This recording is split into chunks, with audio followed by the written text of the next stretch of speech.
Cheers. Cheers. Cheers. Cheers. Salud. Salud.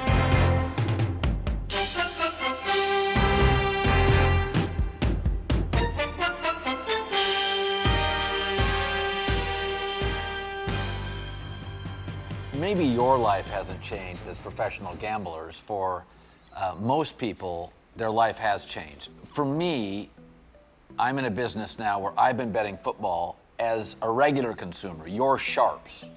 I'm a square trying to become accredited to be a sharp. But what have you guys noticed in the last 2 years? The tsunami of discussion to me on social media. It was always like a wise guy area on Twitter.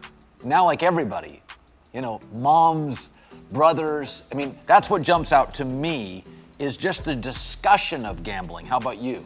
Yeah, it's less taboo now that it's legal in a lot of states. So it's more mainstream. People are willing to talk about it. It's more accessible. Right. So I think that's the biggest thing for me is I've always loved, gambling on sports, but people saw me as a degenerate or had a problem. But now that it's less taboo, I'm willing to talk about it. People ask me questions about it that didn't before. So it's fun to see everybody kind of like getting to where I have been for almost you 20 still years. have problems, but we still love you. It's okay. Yeah. I mean, how about you in terms of just to his point, there is no stigma. You and I never thought there was a stigma. I was a sportscaster. All my friends were gamblers, right? But there was a stigma out there. Have you felt that's been lessened?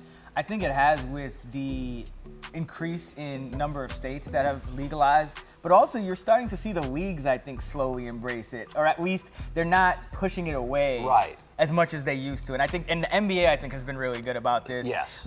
The gambling, the DFS too, and I think that's really, they're realizing that this is something that brings in fans. This is a reason for fans to watch a game that they may not otherwise watch, a reason to watch a game that it's not your hometown team. It's just two teams in the league playing on a Wednesday night or a Thursday night. Now people have a reason to watch, and the leagues, I think, want to embrace that. Things go in waves. Tech gets introduced, and it comes in waves. And same with cryptocurrency. Bitcoin's crazy, and now Bitcoin is the gold standard of all the coins, right? So for you, the initial wave of people betting, you see a lot of squares, right? Do you sense, though, over the last year, a community of sharper bettors now willing to engage publicly? Yeah, and I think, at Action Hour, we try to make your average bettor sharper. Right. So, I love helping people win money. Yeah. So I'm willing to show them my projections, tell them what I'm thinking. When it comes to player props, if I had a pick for a player prop, the odds will go up. Yeah. It's less favorable for me, but I do like helping people. So I think that's kind of where things are going, or, sharps are more willing to give their information out, make it more accessible. So I think people, if they have the right resources, can become winning bettors. Give me an example of something that as a professional bettor, the casual bettor doesn't quite understand yet about your industry. You've been living it for 10, 20 years. And if you could just say, okay, listen, guys, I'm a sharp. This is a little secret to it. For me, it's easy. It's talk me out of betting on the under. Talk me out of betting on the underdog. You love underdogs. Yes, because what you usually see, and a lot of times, most lines you see, it'll be like 6.5, 7.5, over 43.5, right? That half point, the line is usually a half point lower. Because what happens is, and this is the real secret, this is why. It's because the majority of action at almost every sports book is on the over and it's on the favorite. Right. And so they have to move lines in response to that action. Right. And so when you see 43.5, their real projection may be in 43, or their real, true what they think it is has been 43. But because the majority of money's coming in on that over, they move it to 43.5. I find with the NFL, because everybody bets it, I'm not betting the game, I'm betting against the majority of people. Yep. I really am not betting the game. I'm looking where the majority of the sea is going, and then I go into it. I don't feel that if I always bet a fight, if I bet a UFC fight, if I bet a soccer game. I don't feel, but the NFL allows the largest bets because it's the most protected league because there's so much money. So you tell me, there are a lot of leagues that professional gamblers bet that are not bet very often, and you would use that term as what?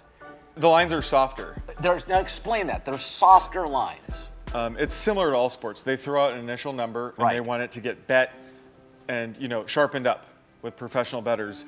So WNBA, there's less sharp bettors. That's right. So and less bettors in general. Yeah. So I have a WNBA model, and they can be off by 5 to 7 points. So I bet it, and the line doesn't move that much, so I just keep betting it.